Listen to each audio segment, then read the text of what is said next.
Le marché de la bière vit un renversement depuis quelques années. En effet, la bière était un produit de consommation courante et un peu ringard. Et aujourd'hui, ce produit devient un produit de dégustation. Ça se voit d'ailleurs dans le fait que les plus jeunes ménages acceptent de payer leur litre de bière plus cher que leurs aînés. C'est une véritable montée en gamme qu'on voit aujourd'hui sur ce marché.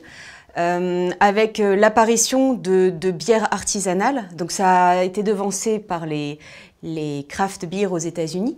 Et en France, on voit émerger depuis 2013 des microbrasseries ou des brasseries artisanales. Donc les microbrasseries produisent moins de 1000 hectolitres par an. Et ces brasseries de petite taille produisent de larges gammes de bières qui sont plutôt des bières premium et qui vont être appréciées par une nouvelle frange de la population, donc les plus jeunes, comme je l'ai déjà dit, mais également un public plus féminin, un public plus urbain. Donc le secteur de la bière est un secteur ultra concentré. On a dans le monde 3 gros brasseurs qui concentrent plus de 1400 marques et en France, ils représentent plus de 70% des volumes. Mais ce qu'on voit émerger, c'est donc toutes ces brasseries, microbrasseries et brasseries artisanales qui vont non pas grignoter des parts de marché, mais créer un nouveau marché. Aujourd'hui, ils représentent à peu près 7% des volumes consommés en France. Et ils dynamisent ce secteur dont profitent à leur tour les gros brasseurs. Donc les 3 gros brasseurs sont AB InBev, Carlsberg et Heineken. Et ils ont aujourd'hui une stratégie beaucoup plus innovante tirée par ce dynamisme des bières artisanales. Une stratégie donc qui consiste en le rachat de certaines marques de bières artisanales, la création de marques inspirées de ces craft beer et également une segmentation plus fine, avec entre autres l'essor de la bière sans alcool, des bières aromatisées aux fruits, voilà, de toute une nouvelle gamme. Donc, ce secteur en pleine croissance a subi un aléa important cette année avec la crise sanitaire du Covid.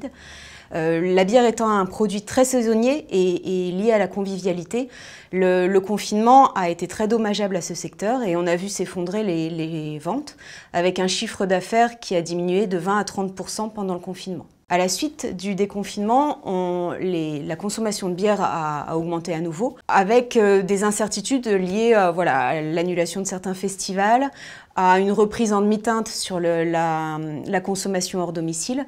Donc tout ça laisse le secteur dans l'incertitude et un certain nombre de stocks qui s'étaient constitués pendant le confinement ont dû être détruits ou pèsent encore sur les bras des entreprises. Donc ces stocks importants qui pèsent sur la filière sont constitués principalement des bières en fût qui ont une durée de vie de seulement 6 mois et ils vont donc devoir être détruits.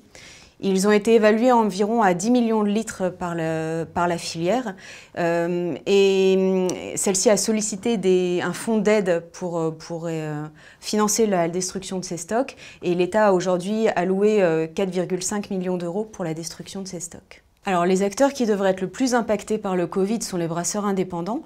En effet, un certain nombre d'entre eux sont très tributaires du tourisme, de la consommation lors des festivals. Ils ont aussi moins de trésorerie que les gros brasseurs, moins de moyens pour faire face à cette crise.